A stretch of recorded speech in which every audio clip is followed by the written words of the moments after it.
The wisest person I ever met in my life, a third grade dropout. Wisest and dropout in the same sentence is rather oxymoronic, like jumbo shrimp.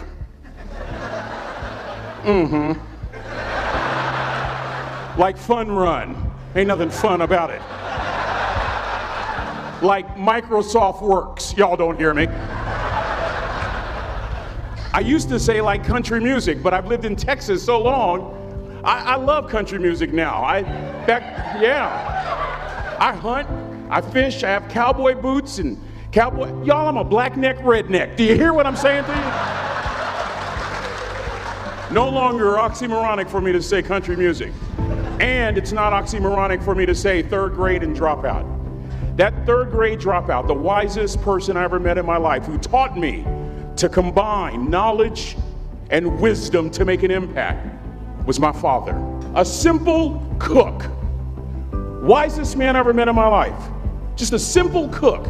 Left school in the third grade to help out on the family farm, but just because he left school doesn't mean his education stopped. Mark Twain once said, "I've never allowed my schooling to get in the way of my education." My father taught himself how to read, taught himself how to write, decided in the midst of Jim Crowism, as America was breathing the last gasp of the Civil War, my father decided he was going to stand and be a man. Not a black man, not a brown man, not a white man, but a man. He literally challenged himself to be the best that he could all the days of his life. I have 4 degrees. My brother is a judge. We're not the smartest ones in our family. It's a third grade dropout daddy. A third grade dropout daddy who was quoting Michelangelo, saying to us, "Boys, I won't have a problem if you aim high and miss, but I'm gonna have a real issue if you aim low and hit." A country mother quoting Henry Ford, saying, "If you think you can or if you think you can't, you're right."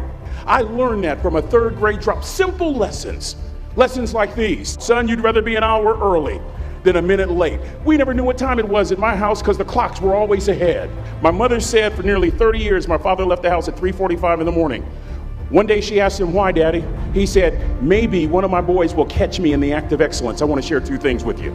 Aristotle said, "You are what you repeatedly do." Therefore, excellence ought to be a habit, not an act. Don't ever forget that. I know you're tough, but always remember to be kind. Always. Don't ever forget that. Never embarrass mama. Yeah. If mama ain't happy, ain't nobody happy. If daddy ain't happy, don't nobody care. But you know, I'm trying to tell you. Next lesson. Lesson from a cook over there in the galley. Son, make sure your servant's towel is bigger than your ego. Ego is the anesthesia that deadens the pain of stupidity. Y'all might have a relative in mind you want to send that to. Let me say it again. Ego is the anesthesia that deadens the pain of stupidity. Pride is the burden of a foolish person. John Wooden coached basketball at UCLA for a living, but his calling was to impact people. And with all those national championships, guess what he was found doing in the middle of the week? Going into the cupboard, grabbing a broom, and sweeping his own gym floor. You want to make an impact? Find your broom.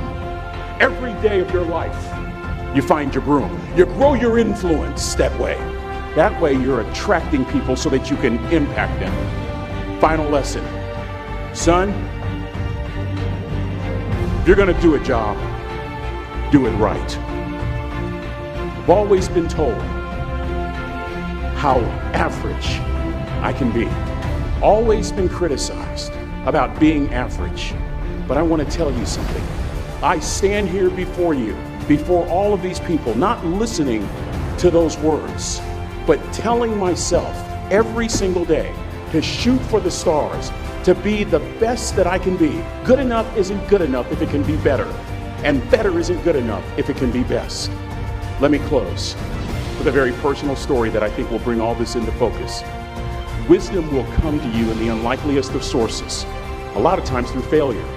When you hit rock bottom, remember this. While you're struggling, rock bottom can also be a great foundation on which to build and on which to grow. I'm not worried that you'll be successful. I'm worried that you won't fail from time to time.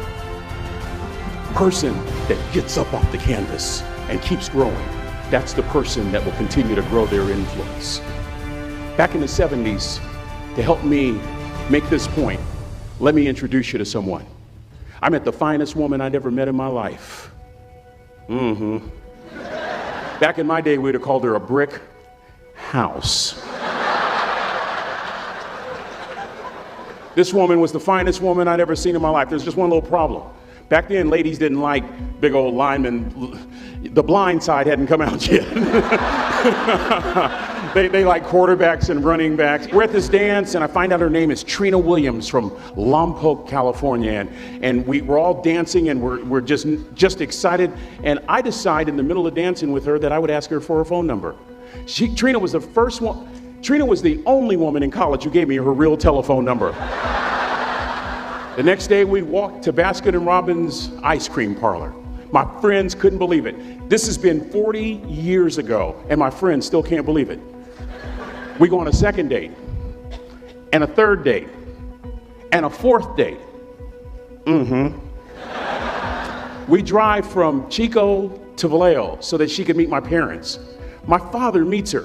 My daddy, my hero, he meets her, pulls me to the side and says, "Is she psycho?" But anyway, we go together for a year, 2 years, 3 years, 4 years. By now, Trina's a senior in college. I'm still a freshman, but I'm working some things out. I'm so glad I graduated in 4 terms. Nixon, Ford, Carter, Reagan. So now it's time to propose. So I talk to her girlfriends, and it's California, it's in the 70s, so it has to be outside. You have to have a candle, and you have to have, some chocolate. Listen, I'm from the hood. I had a bottle of Boone's Farm wine. That's what I had. She said yes. That was the key.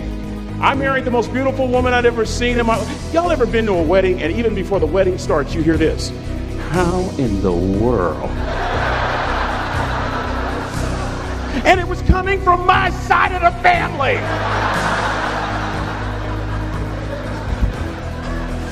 We get married, we have a few children, our lives are great. One day, Trina finds a lump in her left breast. Breast cancer. 6 years after that diagnosis, me and my 2 little boys walked up to Mommy's casket. And for 2 years, my heart didn't beat. If it wasn't for my faith in God, I wouldn't be standing here today. If it wasn't for those 2 little boys, there would have been no reason for which to go on. I was completely lost. That was rock bottom. You know what sustained me? The wisdom of a 3rd grade dropout. The wisdom of a simple cook. We're at the casket. I'd never seen my dad cry. But this time I saw my dad cry. That was his daughter. Trina was his daughter, not his daughter-in-law. And I'm right behind my father, about to see her for the last time on this earth. And my father shared 3 words with me that changed my life right there at the casket. It would be the last lesson he would ever teach me. He said, "Son, just stand. You keep standing. You keep standing, no matter how rough the sea, you keep standing." And I'm not talking about just water. You keep standing. No matter what, you don't give up. And as clearly as I'm talking to you today, these were some of her last words to me. She looked me in the eye and she said, "It doesn't matter to me any longer how long I live. What matters to me most is how I live."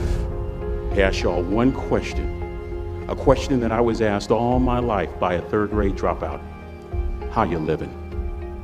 How you living? Every day, ask yourself that question, how you living? Here's what a cook would suggest you to live this way. That you would not judge, that you would show up early, that you'd be kind, that you'd make sure that that servant's towel is huge and used, that if you're gonna do something, you do it the right way. That cook would tell you this, that it's never wrong to do the right thing, that how you do anything is how you do everything. And in that way, you will grow your influence to make an impact. In that way, you will honor all those who have gone before you, who have invested in you. Look in those unlikeliest places for wisdom. Enhance your life every day by seeking that wisdom and asking yourself every night, how am I living? May God richly bless y'all. Thank you for having me.